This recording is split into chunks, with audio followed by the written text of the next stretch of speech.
সিলেট ২ আসনে বেসরকারি ফলাফলে ভূমিধস বিজয় পেয়েছেন গুমের শিকার সাবেক সংসদ সদস্য ইলিয়াস আলীর স্ত্রী তাহসিনা রুশদীর লুনা। বেসরকারি ফলাফলে বিজয়ের খবর ছড়িয়ে পড়তেই এক আবেগঘন পরিবেশের সৃষ্টি হয়েছে। গুমের শিকার সাবেক সংসদ সদস্য ইলিয়াস আলীর স্ত্রী তাহসিনা রুশদীর লুনার এই জয় অনেকের কাছে কেবল রাজনৈতিক সাফল্য নয়, বরং দীর্ঘ প্রতীক্ষা ও বেদনার এক প্রতিধ্বনি।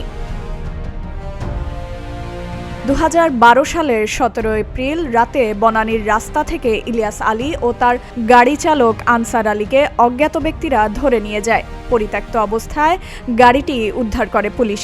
এরপর থেকেই তারা নিখোঁজ। ফলাফল জানাজানি হওয়ার পর সমর্থকদের চোখে জল আর কণ্ঠে স্লোগান, দুইয়েরই মিলন ঘটেছে। কেউ স্মরণ করছেন হারিয়ে যাওয়া নেতাকে, কেউ বলছেন এটি অপূর্ণ অধ্যায়ের প্রতি সম্মান। ইলিয়াস আলীর গুমের পর যে শূন্যতা তৈরি হয়েছিল তা এখনও পূরণ হয়নি। তবে ভোটের এই রায় যেন তার স্মৃতিকে আবারও জনসমক্ষে ফিরিয়ে আনল। তাহসিনা রুশদীর লুনা প্রচারণা জুড়ে ব্যক্তিগত শোককে শক্তিতে রূপ দিয়েছেন। তিনি মানুষের দাঁড়ে দাঁড়ে গিয়ে বলেছেন আশা, ন্যায় বিচার ও উন্নয়নের কথা। সেই আস্থার প্রতিফলনই দেখা যাচ্ছে ব্যালটে।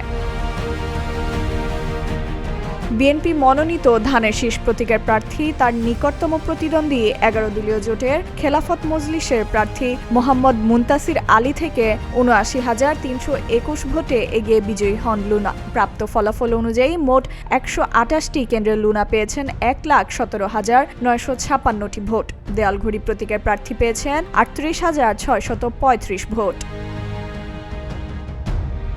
এই বিজয় তাই কেবল একটি আসনের জয় নয়, এটি স্মৃতি, সংগ্রাম ও সাহসের জয়। সিলেট ২-এর মানুষ যেন ব্যালটের মাধ্যমে জানিয়ে দিলেন তারা ভুলে যাননি। তাদের ভোটে উচ্চারিত হয়েছে এক নীরব বার্তা, অপেক্ষার অবসান হোক, ন্যায় প্রতিষ্ঠিত হোক।